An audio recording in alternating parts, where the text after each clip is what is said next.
Indonesia adalah salah satu negara dengan produksi minyak bumi terbesar di dunia dengan total produksi 833.000 barel per hari. Tapi angka itu berpotensi bertambah dalam beberapa tahun ke depan. Karena PT Saka Energi Indonesia yang merupakan anak perusahaan PT PGN Tbk berhasil menemukan cadangan minyak bumi di sumur eksplorasi Blok Pangkah, Jawa Timur. Jawa Timur memiliki penghasilan minyak yang diterima setiap harinya yaitu sebesar 52.616 barel. Dan beberapa perusahaan yang mengoperasikan minyak bumi antara lain Total, Pertamina, Codeco Energy, Lapindo, Petrocina, Hess, dan juga Kangenan Energi yang merupakan perusahaan yang mampu memproduksi minyak bumi dengan beberapa blok yang dikuasai oleh perusahaan tersebut.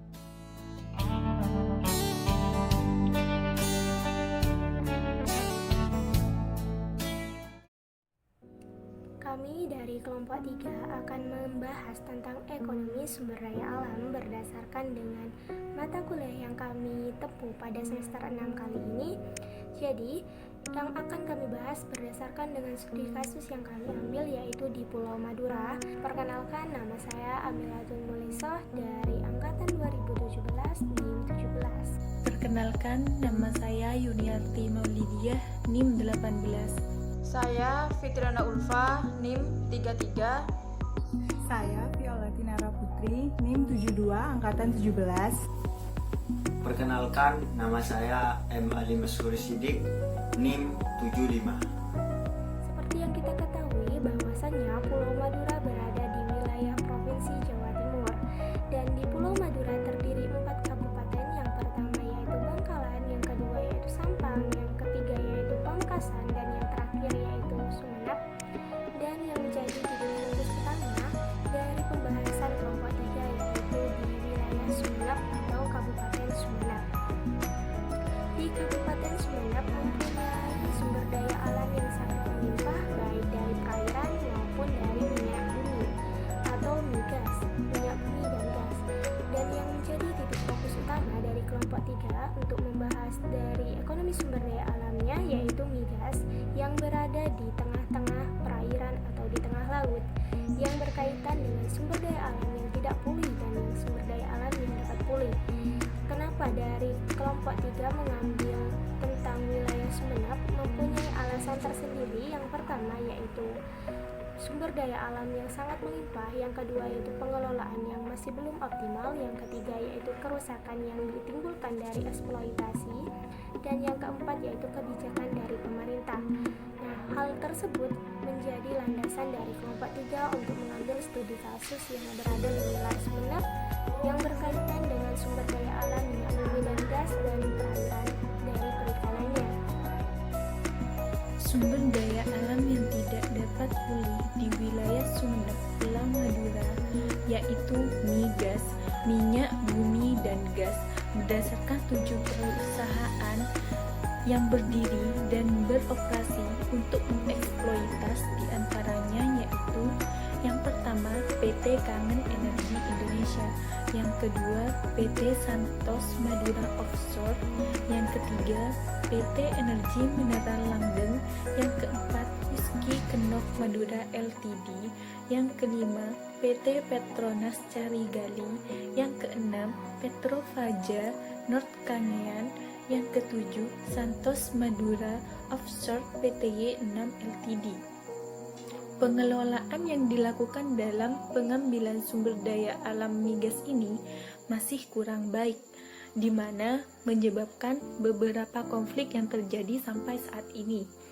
Permasalahannya meliputi tentang emisi yang dikeluarkan perusahaan dapat merusak lingkungan, sistem bagi hasil dari pendapatan SDA, kebijakan pemerintah, dan opportunity cost yang kemungkinan tidak dianggap berdasarkan konsep OSC atau Optimum Sustainable Yield, di mana perusahaan pengelolanya adalah swasta, sehingga SDA ini sewaktu-waktu dapat habis jika tidak dimanage secara dengan baik. Sumber daya alam dapat pulih di wilayah Sumenep yaitu air dan ekosistemnya. Hal ini berkaitan dengan SDA yang tidak dapat pulih, yaitu migas, di mana rata-rata letak titik pengambilan eksploitasi berada di tengah laut. Namun, sumber daya alam, air, dan ekosistem yang berupa ikan dan tempat tinggalnya dapat pulih apabila pengelolaan dari pengambilan SDA yang harus berdasarkan dengan konsep steady state supaya tetap optimal dan sustainable. Penangkapan ikan di Sumeneb mengikuti konsep tersebut dan hak miliknya adalah publik, di mana setiap individu harus peduli akan lingkungannya. Beberapa penelitian yang mencakup sumber daya alam di Sumeneb antara lain yang pertama, Corporate Social Responsibility Strategi Komunikasi Perusahaan Migas yang dilakukan oleh Muhammad Hidayatur Rahman.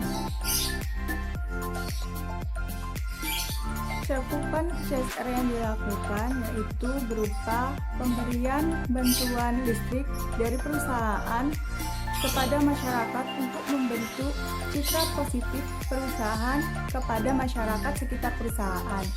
Ini dilakukan bertahap berdasarkan dana yang dialokasikan.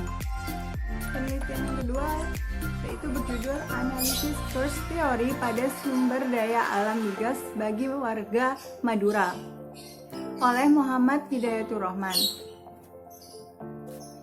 di mana cakupannya dampak yang ditimbulkan oleh sumber daya alam tidak selamanya positif, melainkan juga negatif, seperti perekonomian masyarakat dan IPM warga Sumeneb yang rendah. Strateginya yaitu mengurangi ketergantungan terhadap sumber daya alam, lalu meningkatkan pendapatan yang bersumber selain sumber daya alam, serta yang ketiga yaitu peningkatan pengembangan sumber daya manusia yang berfokus terhadap kesehatan dan juga pendidikan. Hal ini dapat dilakukan melalui kebijakan mengalokasikan penerimaan sumber daya alam dalam rangka memajukan perekonomian daerah dan meningkatkan kesejahteraan masyarakat dalam jangka waktu yang panjang. Penelitian yang ketiga adalah studi sumber daya potensial di wilayah pesisir dan lautan Kabupaten Sumeneb oleh Ahmad Farudin Syah dan Mahfud Effendi. Cakupannya tentang sumber daya alam yang berada di kawasan pesisir dan lautan Kabupaten Sumeneb yang masih cukup baik untuk dikembangkan dengan tetap memperhatikan keseimbangan dan kelestarian lingkungannya, di mana diperlukan upaya-upaya yang terstruktur agar tetap menjaga kondisi dan juga memperbaiki kondisi yang kurang baik. Salah satu caranya adalah dengan pengelolaan sumber daya alam secara terpadu agar pemanfaatannya dapat optimal dan juga berkelanjutan.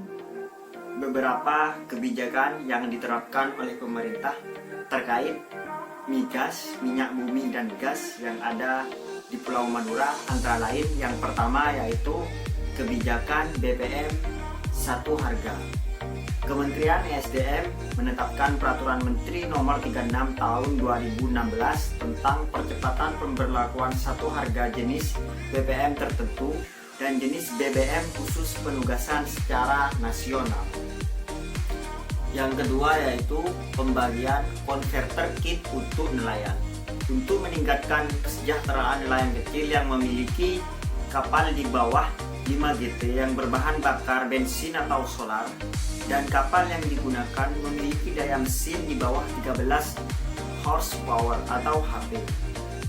Yang ketiga yaitu pembangunan jaringan distribusi gas bumi untuk rumah tangga atau biasa disebut dengan Jargas. Upaya pemerintah untuk menyediakan energi yang murah, bersih, dan ramah lingkungan dengan adanya Jargas juga memudahkan ibu rumah tangga karena tidak perlu repot lagi harus menenteng tabung gas LPG dengan gas bumi yang mengalir selama waktu 24 jam. Maka memasak dapat dilakukan kapanpun sesuai dengan kebutuhan.